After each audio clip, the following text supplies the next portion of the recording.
Je n'ai pas de temps parce qu'il y a beaucoup à dire. Est-ce que je peux tourner ce... Ah non, d'accord.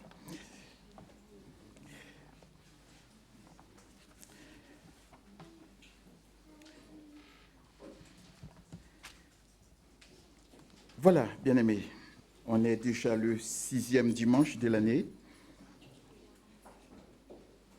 Et Dieu me fait grâce ce matin, c'est moi qui suis devant vous pour parler au nom de notre grand Dieu. Voilà, nous avons l'habitude d'entendre, de parler de ces 4 jeunes. Nous sommes en Daniel. Je vais survoler parce que il nous faudrait du temps, mais il est 11h05 déjà. Je vais essayer, avec la grâce de Dieu, de vous parler un peu de ces 4 jeunes. Et je trouve, pour ma part, j'ai des leçons à tirer dans leur comportement, dans leur vie, dans leur foi. Je pense que ni pour vous, ni pour moi, il y a des leçons à tirer. Je rappelle que le contexte de ce livre, de ces 4 jeunes qui ont été emmenés en captivité, déportés comme des exilés, et ils sont arrivés sur une terre étrangère, une terre inconnue, et là aussi, l'idolâtrie était bien présente. Et c'est de ça que nous allons parler un peu. Voilà, ces 4 jeunes, ils ont fait face à des obstacles pour leur foi, défis et mises à la mort et accusations. Et c'est ces 3 points, si Dieu nous permet, je vais essayer légèrement de voir avec vous. Alors, la première lecture, c'est Daniel. Nous sommes en Daniel, chapitre 1er. Mais je vais commencer la lecture par les versets 6, verset 8. Et puis, après, nous passerons certainement le chapitre 2 et le chapitre 3 aussi, qui parlent de ces 3 points dont je viens de citer. Je fais la lecture. Et en principe, pour mieux comprendre ce qui est dit, c'est à partir du verset 1er, mais vous me pardonnerez parce que je vais essayer de raccourcir. Il y avait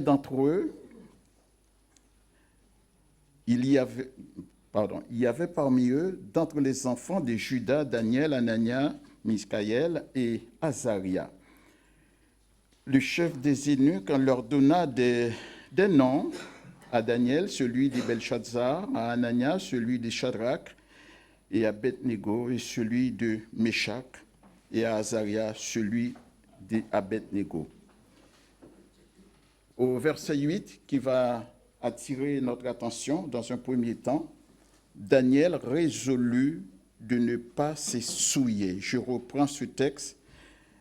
Daniel résolut de ne pas se souiller par les mets du roi et par le vin dont le roi buvait. Et il pria le chef des eunuques de ne pas l'obliger à se souiller. Verset 9. Dieu fit trouver à Daniel faveur et grâce devant le chef des eunuques. Le chef des eunuques dit à Daniel: je crains mon Seigneur, le roi, qui a fixé ce que vous devez manger et boire, car pourquoi verrait-il votre visage plus abattu que celui des jeunes gens de votre âge? Vous exposeriez ma tête auprès du roi. Alors Daniel dit à l'intendant, à qui le chef des eunuques avait remis la surveillance de Daniel, de Anania, de Misaël et Azaria. Verset 12. Éprouve tes serviteurs, c'est Daniel qui parle, éprouve tes serviteurs pendant 10 jours et qu'on nous donne des légumes des légumes, pardon, je ne vois plus rien, des légumes à manger et de l'eau à boire. Tu regarderas ensuite notre visage et celui des jeunes gens qui mangent les mets du roi et qui agira envers tes serviteurs d'après ce que tu auras vu. Il leur accorda ce qu'ils demandaient et les éprouva pendant 10 jours. Au bout de 10 jours, ils avaient meilleur visage et plus d'embonpoint que tous les autres jeunes qui mangeaient les mets du roi. L'intendant emportait les mets et le vin que le roi, qui leur était destiné, et leur donnait des légumes. Verset 17, c'est un texte qui va nous servir pendant le déroulement de notre méditation. Dieu accorda à ces 4 jeunes de la science, de l'intelligence, dans toutes les lettres et de la sagesse, et Daniel expliquait toutes les visions et tous les songes. Au thème fixé par le roi, pour qu'on lui emmenât, le chef des eunuques le présenta à Nabuchodonosor. Le roi s'entretint avec eux et, parmi tous les jeunes gens, il s'en trouvait aucun comme Daniel, Anania, Michaël et Azaria. Ils furent donc admis au service du roi. Je m'arrête là parce que nous avons certainement d'autres choses à dire. Voilà que ces jeunes qui ont été déportés, emmenés en captivité, je rappelle que c'est à cause de la désobéissance plutôt des Juifs de l'époque. D'après ce qui leur avait été enseigné, il fallait obéir à Dieu, mais non, ils ont fait qu'à leur tête. Et là, cette sanction a été prononcée et cette sanction était devenue un fait réel parce qu'ils ont connu la déportation à cause de leur désobéissance. Mais cette désobéissance a entraîné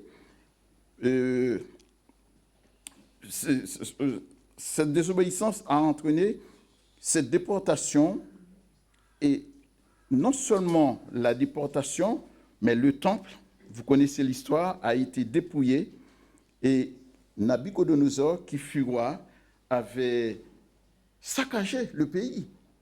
Non seulement saccagé le pays, les temples, et a emmené avec lui les gens cultivés, je dirais, les noyaux du pays, les gens qui étaient la force du pays, il les a emmenés en captivité. Verset 8. Daniel, lorsque, je disais tout à l'heure, arrivé sur une terre étrangère, inconnue, et l'idolâtrie était bien présente. Et voilà que Daniel, l'un de ces 4 personnages, qui a connu la loi mosaïque, qui a connu ce que dit la parole de Dieu, dans son jeune âge, il avait été élevé là-dedans. Et voilà Daniel, lorsqu'on lui présenta ce plat, en lui-même, il a résolu de ne pas vouloir manger de ce mets. Pourquoi? Il se dit probablement, ces plats-là, il peut y avoir, vous savez, certaines viandes ou certains produits qui ne lui convenaient pas parce que dans son éducation hébraïque, lui imposant de ne pas manger n'importe quelle viande. Et ce que je vous dis là, c'est quand vous lisez toujours le Deutéronome, Lévitique, principalement Lévitique chapitre 11, du verset 1 et 2, vous verrez que toute la liste, la viande à laquelle donc les Hébreux devaient manger ou pas. Ce n'est pas étonnant aujourd'hui, nous savons dans certaines communautés je n'ai pas besoin de citer, vous êtes en France comme moi, nous connaissons les choses. Dans certains milieux, vous savez qu'il y a, si une viande n'a pas été, s'il n'y a pas un coup de cachet, vous comprenez? Donc cette viande-là n'est pas acceptable dans certains milieux. Alors Daniel lui-même, il a décidé fermement de ne pas manger, de ne pas se souiller. Remarquez dans un premier temps, je voudrais vous faire remarquer ça, dans ce groupe de personnes, il y a Daniel seul qui décide ici. C'est la personne de Daniel qui est mise en avant, Daniel résolu. Et n'oubliez pas, il a ses confrères avec lui. Mais là, pour l'instant, au verset 8, Daniel seul décide de ne pas s'essouiller. Mais il parle au nom de son équipe, parce qu'en lisant le chapitre, on voit qu'il y a Anania, Michaël, Azaria, qui vont avoir du nom chaldéen, mais je n'en suis pas là. Il parle au nom d'eux. Et nous voyons qu'il y a toute cette équipe, il y a un accord. Ils se sont mis d'accord pour dire la même chose. C'est quoi? Ils ne veulent pas se souiller. La première leçon, il est question de nourriture. Il est question de l'alimentation. Daniel a refusé de ne pas compromettre sa foi. Daniel a décidé de garder sa foi. Il ne veut pas négocier. Il est question de nourriture. Et que dire d'autre chose? Et la Bible nous dit, en Marc chapitre 7, au verset 22, c'est ce qui sort de l'homme qui souille l'homme. Alors qu'il est question de nourriture. Mais puisque dans le milieu hébraïque, il n'était pas permis qu'on mange n'importe quelle viande, voilà que là où Daniel avait pris la décision. Mais nous voyons que celui qui était leur patron, le chef des eunuques, c'est celui qui s'occupait de la nourriture du roi, et c'est celui qui devait gérer tout ce qui est sur le plan culinaire, c'est lui qui s'occupait de ça. Et il avait la charge de donner à manger à ce jeune. Qu'est-ce qui s'est passé? Daniel a décidé de garder sa foi ferme, n'ayant pas voulu compromettre sa foi. Il a demandé, si vous acceptez, une sorte de dérogation pendant 10 jours, de les éprouver pour voir dans quel état ils seront, lui et ses compagnons, pendant ces 10 jours, refusant de manger le plat du roi. Je dis bien que la Bible nous dit, c'est les mauvaises pensées qui sortent de mon cœur, ce sont, pardon pour les termes, ce sont des souillures, ce sont des saletés qui peuvent me souiller, qui peuvent nous souiller. Et contrairement, simplement, à une alimentation, mais Daniel a refusé. Alors, ça, c'est un obstacle à leur foi. C'est un obstacle. Pour faire court, parce qu'il est déjà 11h15, si nous regardons le chapitre 2,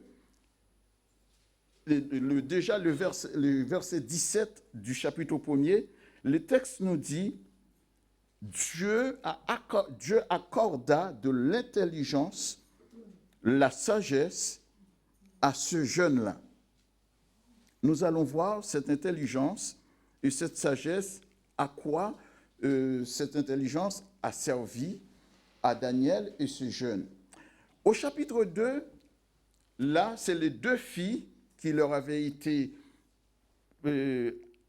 c'était même une menace, parce qu'il était question même menace de mort dans ce chapitre 2. Et là, c'était un 2 filles et mises à mort à leur vie. Au chapitre 2, je vais juste survoler parce que pour mieux comprendre, pour bien comprendre, je devrais lire tout le chapitre, mais je vais essayer de survoler. Au chapitre 2, voilà le roi qui a eu un songe. Voilà un songe qui allait tracasser monsieur le roi, si j'ose dire, le monarque. Ayant eu ce songe, il ne s'en souvenait pas. Simplement, il sait qu'il a eu un songe, mais il ne s'en se rappelait pas de quoi il s'agissait, mais ça lui tracassait. Et comme je disais dans mon introduction, étant emmené dans ce pays, sur une terre étrangère, inconnue, et l'idolâtrie était présente, alors le roi, ayant eu ce songe et s'en souvenait pas, qu'a-t-il fait? Le roi a réuni les astrologues. Alors, c'est dans le chapitre 2. Il a réuni, je vais lire. Je suis au verset 3. Le roi leur dit, j'ai eu un songe, mon esprit est agité et je voudrais connaître ce songe. Les Chaldéens répondirent au roi en langue araméenne, au roi, vis éternellement. Dis le songe à tes serviteurs et nous en donnerons l'explication. Le roi reprit et dit aux Chaldéens, la chose m'a échappé. Si vous ne me faites connaître le songe et son explication, vous serez mis en pièces et vos maisons seront réduites en un état d'immondice. Alors là, la colère du roi était devenue rouge, je ne sais pas comment. Mais comment voulez-vous, moi j'ai un songe. Et simplement, ça me tracasse l'esprit, mais je ne me rappelle pas du tout ni début, ni la fin, ni la séquence qui s'est passée au milieu. Rien du tout. Maintenant, je veux que quelqu'un me dise, ou bien un groupe de personnes viennent à moi pour me donner l'explication. Mais c'est chose impossible. Et ce que je suis en train de vous dire là, nous allons voir tout simplement parce que Daniel, au début du chapitre 1er, verset 8, n'a pas négocié sa foi, n'a pas compromis sa foi, sa position. Daniel, là, dans ce chapitre 2, c'est ce Daniel, et sa vie à lui était menacée. Je vous lis. Il y a un décret qui est publié, je suis au verset 13. La sentence, alors je survole le texte, hein, chers frères et sœurs. C'est juste pour vous faire comprendre ce que je suis en train de vous dire, parce qu'en vérité, chaque texte mérite à peu près 10 minutes. Enfin, je dis ça comme ça, mais c'est tellement important. La sentence fut publiée, les sages étaient mis à mort, et l'on cherchait Daniel et les compagnons pour les faire périr. Or, au verset 14, alors Daniel s'adressa d'une manière prudente et sensée à son chef, Arjox, chef des gardes du roi, qui était sorti pour mettre à mort les sages de Babylone. C'est très important, frères et sœurs. Écoutez, la lecture, c'est important. Au verset 15, Daniel prit la parole. Oui, il prit la parole et dit à Arjox, commandant du roi, pourquoi la sentence du roi est-elle si sévère? Arjox s'exposa la chose à Daniel. Arrêtons-nous là. La Bible nous dit, lorsque 2 ou 3 se rassemblent, c'est un texte, nous récitons ça souvent ici, hein, dans cette assemblée. Il m'arrive d'être là, je ne dis pas tout le temps, mais dans nos réunions de prière les mardis soirs, il m'arrive d'être là. Et c'est un texte qui est important. La Bible nous dit, là 2 ou 3 se rassemblent, et il y a un autre texte qui dit aussi en Matthieu, lorsque on s'accorde. Lorsqu'on s'accorde, on demande quelque chose, qu'est-ce qui se passe? La demande sera... Et regardez, dans cette démarche, ce qui s'est passé. Daniel prit la parole et au verset 16, Daniel a risqué sa vie. Daniel se rendit vers le roi et le pria de lui accorder du temps pour donner au roi l'explication.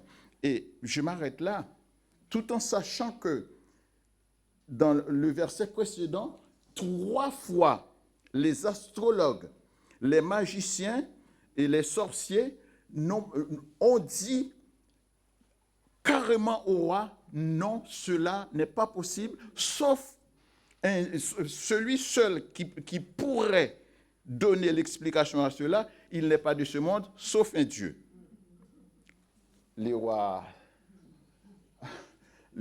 est devenu, je ne sais pas bon. Il est dans une colère vraiment furieuse. Et c'est ça le texte nous dit. Hein. Il est vraiment dans une colère furieuse. Et lorsque Daniel se présente devant le roi, en demandant un temps, il va prier. Et c'est ce que je vous dis, lorsque 2 ou 3 s'accordent pour demander quelque chose à notre Dieu, il agit. Il agit. Et voilà que Daniel, je voudrais vous dire une chose, bien-aimés, je ne suis pas en train de vous faire la leçon, pas du tout, non. Mais, vous savez, notre Dieu, il parle. Il parle, mais c'est à nous d'être très attentionnés, d'être attentifs quand il nous parle pour comprendre. Regardez ce que dit Daniel. Le texte nous dit, au verset 17, « Ensuite, Daniel alla dans sa maison et il instruisit cette affaire à son équipe. » À son équipe. C'est ça que je suis en train de vous dire. 2 ou 3. 2 ou 3 à son équipe. À son équipe. Et le texte nous dit, les engageant à implorer la miséricorde des dieux des cieux, afin qu'on ne fût pas périr Daniel et ses compagnons avec les restes des sages de Babylone. Le texte nous dit, alors le secret fut révélé à Daniel dans une vision pendant la nuit. Et Daniel bénit le Dieu des cieux. Dans une vision pendant la nuit. C'est-à-dire, Daniel et ses collaborateurs se mettent d'accord pour intercéder. Qu'est-ce qu'il y a? Il y a feu à la maison. Parce que la vie à Daniel est menacée, comme l'un de ceux qui sont sur la liste. Le décret, il y a un décret, vous savez, mais je vous prends un exemple. Si vous ne vous rappelez pas qu'est-ce que c'est un décret, pardonnez-moi, hein, je ne suis pas en train de vous dire que tout ce qui est... Non, c'est pas là. Vous vous rappelez du temps du Covid, il y avait des décrets. À chaque fois, pour sortir, il y avait un décret, il fallait pour aller acheter une bouteille d'eau. Il y a toujours eu, vous vous en souvenez de l'époque, je vous rappelle simplement, c'est quand un décret. À chaque fois, oui, c'était limité 1 semaine, 15 jours. À chaque fois, ce décret était épuisé. Il fallait le renouveler et pour pouvoir juste, il fallait, si vous avez une copie, il fallait pour les gens de la maison, que chacun prenne une copie pour aller s'acheter une petite bouteille d'eau. C'était ça un décret, vous vous en souvenez? Bon, un décret, c'est comme ça, c'est une loi. Voilà. Et donc, le décret qui est publié, il était question de, voilà, ceux qui ne pouvaient pas donner, c'est les astrologues, les magiciens, les sorciers qui ne pouvaient pas donner l'explication du rêve au roi, eh bien, leur vie était carrément menacée. Et il n'y a pas que. Il y avait aussi leur maison, ça veut dire que les familles comprises aussi. Mais Daniel a imploré son Dieu. Verset 28, Daniel prit la parole et dit, « Béni soit le nom de bon Dieu, d'éternité en éternité, à lui appartiennent la sagesse et la force. » Et c'est ce Dieu tout-puissant qui a permis à Daniel de révéler Quel a été le contenu de ce rêve, de cette vision, de ce songe? Le contenu, le texte nous dit, il était question, je fais court, le roi a eu, dans son songe, il a vu, le verset 28, c'était la tête d'une statue d'or. Et le roi, et Daniel, a pu donner l'explication pour dire au roi, la tête là en question, statue en or, c'était un royaume assez... il y avait plein d'agitation. Et nous connaissons la suite, et encore aujourd'hui, ce Babylone de l'époque, aujourd'hui qui s'appelle l'Irak, et nous connaissons la suite. Et malheureusement, jusqu'au présent, au moment que je vous parle, les prophéties qui sont faites à cet égard ne sont pas terminées. Il y a des prophéties en cours. Donc, voilà, c'est le défi, la mise à mort de leur vie. Et Daniel, grâce à son Dieu, il n'a pas compromis sa foi. Moi, j'ai envie de vous dire, je sais que ce n'est pas facile, hein, frères et sœurs, je le sais très bien. Je suis un être humain comme vous. Je sais quelquefois, notre foi, il y a des endroits où dans le milieu du travail, dans la famille, avec les voisins, je sais très bien. Combien de fois sommes-nous confrontés à nous avons des différends, combien de fois nous sommes exposés. C'est comme si nous, on n'est pas des êtres humains, on nous prend parfois pour des objets. Mais quand même, l'apôtre Paul, à un moment donné, je vais juste ouvrir une parenthèse, l'apôtre Paul, à un moment donné, on l'avait malmené, pensant qu'après on pouvait le jeter sur la voie publique. Non, il a dit non, on est des citoyens romains de l'époque. Les gens qui connaissent leur Bible s'en rappellent et voient de quoi je parle. On est des êtres humains. Je sais que notre foi, parfois, je fais presque un tour, notre foi, foi F-O-I, quelquefois, les gens qui nous voient, c'est comme si nous, on n'est pas des êtres humains.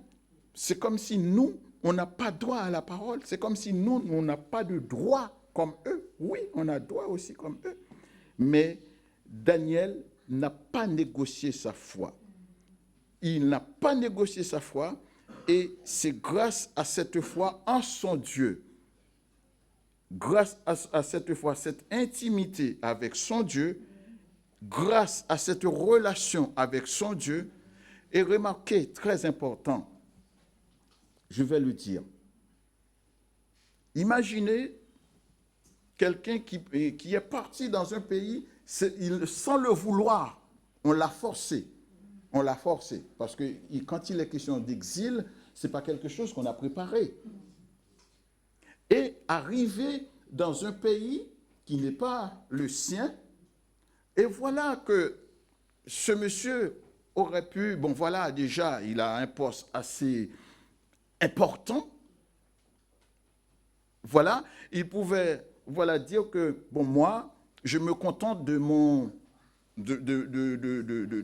ma situation, je peux me contenter de la fonction dont je m'occupe, mais non, Daniel, et pour lui, sa relation avec son Dieu, je comprends. Il y a des milieux où vous travaillez, j'ai de la famille, j'ai des amis aussi qui travaillent dans certains milieux. Je sais que souvent, ce n'est pas facile pour eux. Mais là, c'est un combat. C'est un combat. Refusant de se souiller, mais il y a d'autres qui montent à la longueur d'une journée. Mon Dieu, j'entends des gens qui disent toute la... Je ne sais pas pourquoi ils disent ça tout le temps. Vous entendez ça comme moi. Pour un oui, pour un non, ils disent telle chose sur la tête de ma mère. Pour un oui, pour un non, mais pas autrement. Et quelquefois, ce que la personne dit, c'est purement la fausseté. Hein? Mais la personne se cache derrière ce thème comme un alibi pour se défendre. telle chose sur la tête. Et si on gratte bien, ce que dit la personne n'est pas du tout vrai.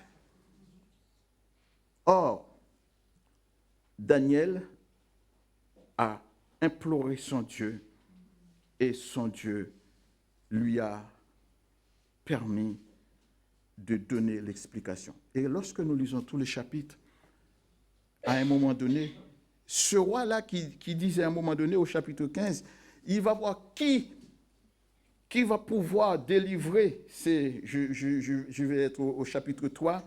Maintenant, c'est là où au chapitre 3, c'est... Pardon. L'accusation. Maintenant, le roi, au chapitre 3, le roi qui a dressé une statue. Et cette statue-là, il fait carrément référence au roi. Hein? Parce que vous savez qu'il y a le culte des anges, il y a des gens qui se font adorer, comme à Rome, qui se présentent comme des dieux, et le roi ici, qui a dressé une statue. Et en érigeant cette statue, il y a encore un autre décret qui est signé. Et ce décret qui est signé, c'est que, voilà, personne n'y échappe. On doit adorer cette statue. Et voilà des jeunes gens qui vont enfreindre la loi, des jeunes gens qui vont prendre position, qui vont dire que Monsieur le monarque, c'est bien beau, mais nous avons un seul Dieu. Nous refusons de fléchir nos genoux devant une statue. Et cela, pour que je n'oublie pas, toujours pour un juif qui a été élevé dans la loi mosaïque, ils ont un credo. Le credo qu'ils ont, c'est Deutéronome chapitre 6, au verset 4. Ce texte, pour un vrai juif, non, il y a un seul Dieu. Et ça, bien aimé, très souvent, nous laissons, voilà, tous les courants sont bons. Tous les courants sont bons. Quelquefois, on n'a pas une ligne fixe. Et ça, je suis désolé de parler comme ça, même dans nos communautés chrétiennes, parfois on n'est pas stable. Pourquoi je dis ça? Tantôt je suis ici, tantôt je suis ailleurs. Ce dimanche-là, je suis ici. Dimanche prochain, je suis ailleurs. Alors, comprenez-moi, hein, il y a des circonstances, on peut comprendre. Mais quand vous êtes un peu partout comme ça, finalement, votre foi, je ne dis pas que vous n'êtes pas chrétien, ce n'est pas ça que je suis en train de dire. Comprenez-moi, hein, je dis ça avec respect. Mais pour grandir dans la foi, remarquez, je prends un exemple. Un enfant qui va à l'école une fois par semaine. Un enfant qui va à l'école 2-3 fois par mois. Mais comment veux-tu que tu progresses, mon grand? Là, il y a un problème. Les résultats ne seront pas probants. Non. De même, je dirais que pour la foi chrétienne, si on n'est pas stable, on est là, on est à gauche, on est à droite, on écoute tout, attention. Attention. Et pour un juif, la question de dire de se compromettre, regardez le texte au chapitre 3, lorsque ces juifs-là prennent position. Maintenant, je suis au chapitre 3 du verset 8. Le roi un décret est passé, il y a une statue qui est dressée, et qu'est-ce qui est dit? Voilà. Et puis, s'il vous plaît, il y a quelque chose qui est important dans cette affaire. Si nous lisons au début du chapitre 3, verset 3, nous voyons presque aujourd'hui en France, tout ce qui constitue l'État est présent. Tout ce qui constitue l'État, par exemple, vous prenez, je n'ai pas besoin de citer les ministères, hein, vous connaissez ça comme moi, tout ce qui concerne l'État, dans cette convocation est présente, personne n'y échappe. Maintenant, qui suis-je moi? Moi, maintenant, je vais m'opposer à l'ordre du roi. Et nous voyons, à cause de leur foi en Dieu, et là, si nous remarquons dans le texte chapitre 3, Daniel n'est pas là. Daniel n'est pas là. Maintenant, il est question de Shadrach, Meshach et Abednego. C'est ces trois jeunes qui sont en scène qui sont concernés. Les statuts est dressé. Mais maintenant, au verset 8, je lis. Quiconque ne se prosternera pas et n'adorera pas sera jeté à l'instant même au milieu d'une fournaise ardente. C'est pourquoi, au moment où tous les peuples entendirent le son de la trompette, je passe cela, au verset 9, verset 8. Je lisais au verset 6 au départ, bien-aimé, pardonnez-moi, j'étais au verset 6. Là, je suis au verset 8. À cette occasion, et dans le même temps, quelques Chaldéens, ils étaient accusés, quelques Chaldéens s'approchèrent et accusèrent les Juifs.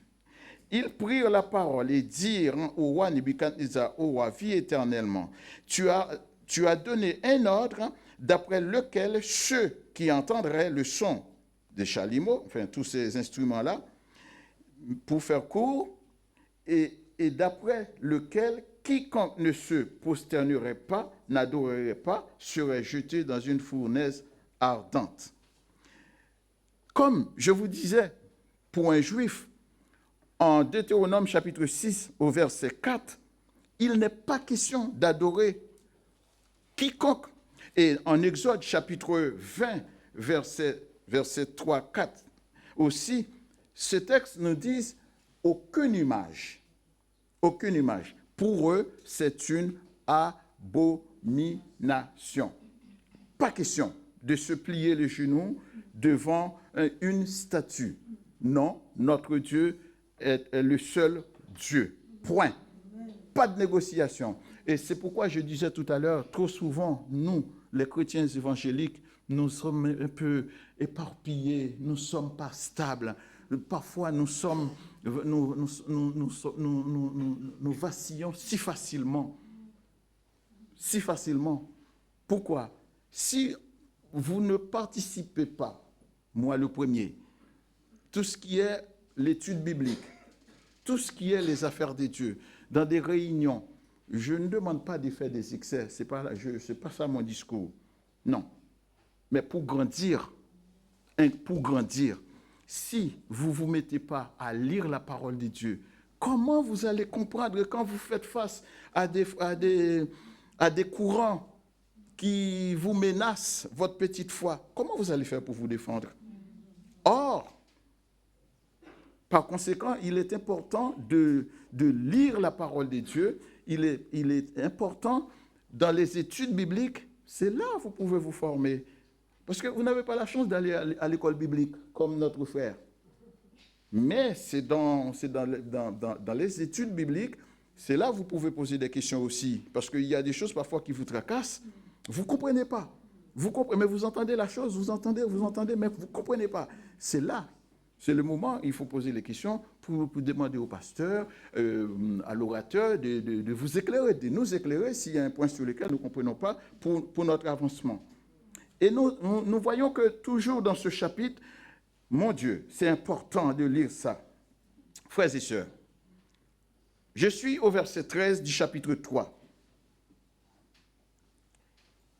Alors, Nebuchadnezzar, irrité et furieux, donna l'ordre qu'on emmena Shadrach, Meshach et Abednego. Et ces hommes furent emmenés devant le roi. Vous imaginez? Réfléchissez un instant. Quand quelqu'un, par exemple, on a affaire à la justice Maintenant, on va aller vous chercher comme... Moi, j'en ai déjà vu, hein. J'en ai déjà vu des fois, des gens qu'on les emmène de force à la justice. Ce sont des choses... C'est pas bon à voir, hein. C'est pas bon à voir. Et donc, voilà, on les emmène de force dans la cour du roi, si j'ose dire. Et qu'est-ce qui va se passer? Ils vont être interrogés sévèrement. Que dit le roi? Nebuchadnezzar a pris la parole et leur dit, est-ce de propos délibérés, Shadrach, Meshach et Abednego, que vous ne servez pas mes dieux? Ces trois jeunes-là, ils ont un passé hébraïque. Ils savent que pour eux, le seul vrai Dieu, c'est le Dieu créateur du ciel et de la terre. Ils savent que fléchir ses genoux devant une statue quelconque, c'est une abomination. Et l'ordre du roi continue. Le roi parle. Est-ce de propos délibérés que vous ne servez pas mes dieux et que vous n'adorez pas la statue que j'ai dressée? Ce qui est intéressant, franchement, c'est bon pour chacun d'entre nous de comprendre cela. On ne va pas être arrogant, non. On va être respectueux. Simplement, on se fait comprendre. Écoutez, par exemple, on est en France. Je crois on nous dit que c'est un pays laïque, c'est ça? Dans cette laïcité, on nous dit, voilà, tu sers qui tu veux. Si tu veux être chrétien, c'est ton droit. Si tu ne le veux pas, c'est ton droit. Mais on se respecte. On nous dit aussi, bon, ça, c'est l'affaire privée. On n'en parle pas. Si tu es au bureau, c'est ça on nous dit. Tu n'en parles pas. C'est comme ça. Mais c'est tellement... Moi, je vais prendre mon temps pour lire ces textes. Franchement. Quand je suis chez moi, je suis en train de lire les textes, je me sens franchement béni. Regardez, je suis au chapitre 3, verset 16. Verset 16, 17, 18. Et je vais m'arrêter là. Est-ce que nous pouvons lire ce texte ensemble, doucement, sans précipitation?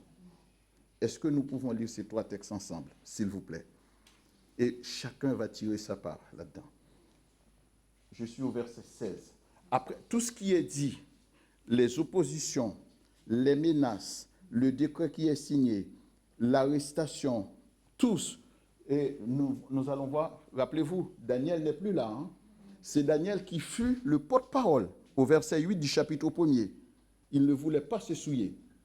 Au chapitre 2, Daniel, c'est lui qui a donné l'explication au songe, au roi. Sa vie lui-même, parce qu'il était recherché sur la liste rouge pour être amené, pour être tué.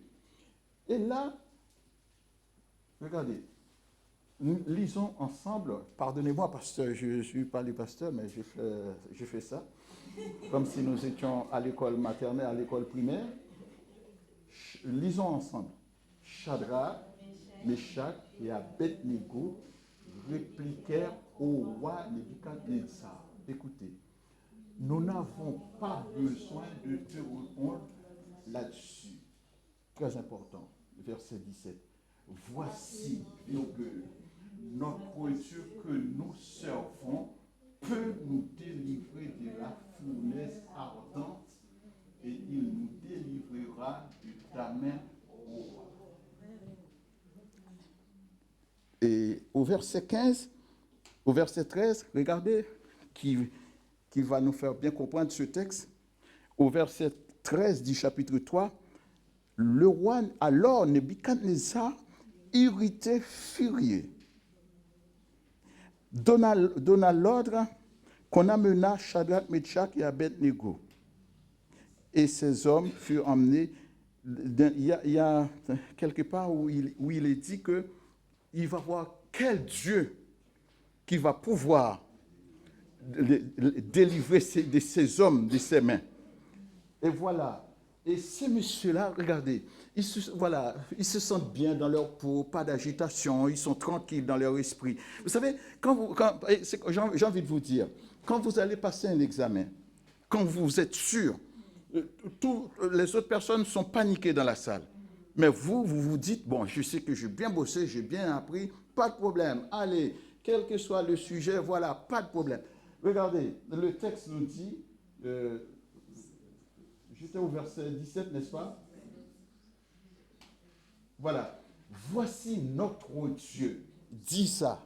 Voici ton Dieu, mon Dieu. Voici notre Dieu que nous servons peut nous délivrer de la fournaise ardente et il nous délivrera de ta main, ô roi. Écoutez, ça c'est tellement joli. Sinon, écoute, tu peux dire ce que tu veux. Tu peux faire ce que tu veux. Écoute, sinon, virgule, sache, ô roi, que nous ne servirons pas tes dieux et que nous n'adorons pas la statue que tu as élevée. Voilà. Les difficultés peuvent nous submerger. Ce nom-là fait parler ces derniers temps, le nom submersion, mais moi je suis dans submerger. Les difficultés peuvent nous envahir, peuvent nous submerger. Les oppositions peuvent nous menacer. Mais garder la foi en Dieu, c'est tellement important. Notre Dieu prend notre défense. Et quand nous lisons tous les chapitres pour voir ce que le roi va dire au Dieu de Daniel à l'égard du Dieu de Shadrach, de Meshach, Abednego, le roi va prononcer, va faire des discours. Donc le temps est court, je m'arrête là parce qu'il est 50. Mais il y a beaucoup à dire là-dedans. Moi je vous conseille franchement, ces 3 chapitres, dans votre lecture, quand vous êtes en bus, en métro, bon, je sais qu'on a tous des difficultés, il y a le travail, je sais, avec les enfants, ce n'est pas évident. Mais prenez soin de lire ça. Franchement, je suis certain que vous allez être bénis là-dedans. Que Dieu nous bénisse.